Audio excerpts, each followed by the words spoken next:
துருக்கியில Christmas, new year நாட்கள்ல பெரிய அளவில ஐஎஸ்ஐஎஸ் தீவிரவாதிகள் கிறிஸ்தவர்களை இலக்கு வைத்து குண்டுவெடிப்பு சம்பவத்தை திட்டமிட்டிருந்தாங்க. இந்த குண்டுவெடிப்பு சம்பவம் தொடர்பாகவும், ஐஎஸ்ஐஎஸ் தீவிரவாத அமைப்புகள் தொடர்பாகவும் 100க்கும் அதிகமான சந்தேக நபர்களை துருக்கியில கைது செஞ்சிருக்காங்க. இன்னைக்கு இந்த வீடியோல வந்து நாங்க இதை பற்றியும், அது மட்டும் இல்லாமல் கண்டி மாவட்டத்துக்கு ஒரு குண்டுவெடிப்பு மிரட்டல் ஒன்று இன்றைய தினம் மின்னஞ்சல் இமெயில் மூலமாக வந்து விடுவிக்கப்பட்டிருக்கின்றது. இது தொடர்பாக இந்த வீடியோ வந்து நாங்க பார்க்க போறோம். நீங்க நம்ம சேனலை சப்ஸ்கிரைப் பண்ணலன்னு சொன்னா ஒருக்கா சப்ஸ்கிரைப் பண்ணிட்டு வீடியோ தொடர்ந்து பாருங்க. ரைட். துருக்கியில தற்பொழுது கிறிஸ்துமஸ், நியூ இயர் நாட்களை இலக்கு வைத்து கிறிஸ்தவர்கள் மீது பெரிய அளவிலான குண்டுவெடிப்பு சம்பவங்களை நிகழ்த்துவதற்காக ஐஎஸ்ஐஎஸ் தீவிரவாதிகள் திட்டமிட்டிருந்திருக்கிறார்கள். இந்த திட்டம் தொடர்பான விஷயம் வந்து துருக்கி அரசாங்கத்துக்கு தெரிய வந்து இவர்கள் என்ன செஞ்சிருக்காங்கன்னு சொன்னா துருக்கியில பெரிய அளவிலான சுற்றுவளைப்பு நடவடிக்கைகளை மேற்கொண்டிருக்கிறார்கள். பெரிய அளவிலான தேடுதலை வந்து மேற்கொண்டிருக்கிறார்கள். இந்த சுற்றுவளைப்பு தேடுதல் நடவடிக்கைகளை பார்த்தோம்னு சொன்னா ஐஎஸ்ஐஎஸ் தீவிரவாத அமைப்போட தொடர்புடையவர்கள் என்று சொல்லி சந்தேகப்பட்டு 115 பேரை வந்து கைது செஞ்சிருக்காங்க. இந்த 115 பேர்ல பார்த்தோம்னு சொன்னா நிறைய நபர்களை ஏற்கனவே இந்த சில பயங்கரவாத தாக்குதலோட தொடர்புபட்ட நபர்கள், அதாவது ஏற்கனவே நடத்தப்பட்ட துருக்கியில ஏற்கனவே 4-5 தாக்குதல் நடவடிக்கைகள் ஐஎஸ்ஐஎஸ் தீவிரவாத அமைப்பினரால் ஏற்கனவே மேற்கொள்ளப்பட்டிருக்கின்றது. அதுல நிறைய பேர் வந்து பலியாகி இருக்கிறார்கள். இப்படி ஏற்கனவே ஐஎஸ்ஐஎஸ் தீவிரவாத அமைப்பினரால செய்யப்பட்ட தாக்குதல்களோட சம்பந்தப்பட்ட நபர்கள் சொல்லி தேடப்பட்ட நபர்கள் எல்லாம் இந்த 115 பேருக்குள்ள இருக்கிறாங்க.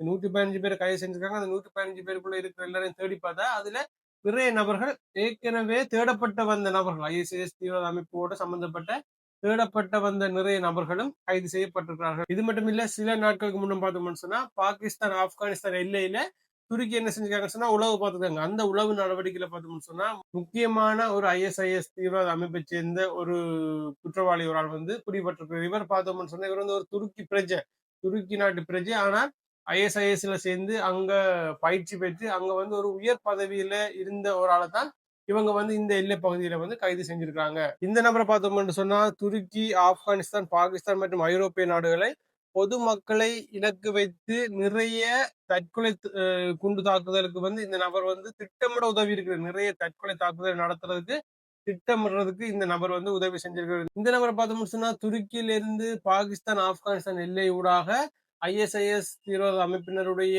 முகாம்களுக்கு சென்று அங்க பயிற்சி பெற்று ஒரு உயர் பதவியில இருந்த ஒரு நபராகும். இவரை தான் துருக்கியில வந்து கைது செஞ்சிருக்காங்க. துருக்கியில பார்த்தோம்னு சொன்னா ஐஎஸ்ஐஎஸ் தீவிரவாத அமைப்பினர் 2015ஆம் ஆண்டு, 2016ஆம் ஆண்டு, 2017ஆம் ஆண்டு, 2024ஆம் ஆண்டு பெரிய அளவிலான தாக்குதலை வந்து குண்டுவெடிப்பு சம்பவங்களை வந்து மேற்கொண்டிருக்கிறார்கள். 2015ஆம் ஆண்டு நடைபெற்ற குண்டுவெடிப்பு சம்பவத்தில் பார்த்தோம்னு சொன்னா 102 பேர் பலியாகி இருக்கிறார்கள். 400க்கும் மேற்பட்டவர் வந்து காயம் அடைஞ்சிருக்காங்க.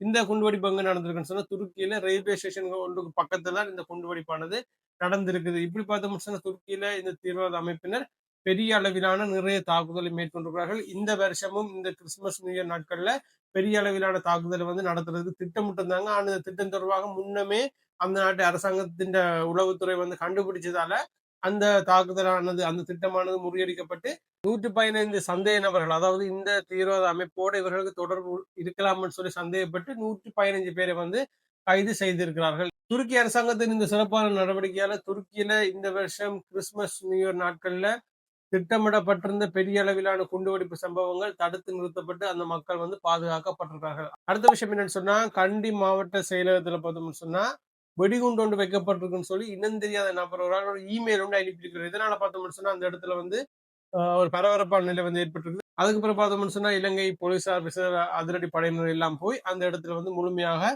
சோதனை நடவடிக்கைகளை மேற்கொண்டிருக்கிறார்கள். கிறிஸ்துமஸ், நியூ இயர் நாட்கள்ல வந்து இப்படியான விஷயங்கள் வந்து இலங்கையில மட்டுமில்ல உலகத்தில் இருக்கிற நிறைய நாட்கள்ல வந்து இப்படி வெடிகுண்டுகள் தொடர்பான நிறைய பிரச்சனைகள் வந்து போய்கொண்டிருக்குது. நிறைய தீவிரவாத அமைப்புகளால இலங்கையில ஈஸ்டர் தினத்தில் நடத்தப்பட்ட அந்த குண்டுவெடிப்பு சம்பவமானது எங்களால மன்னிக்கவோ மறக்கவோ முடியாத ஒரு துயர சம்பவமாகும்.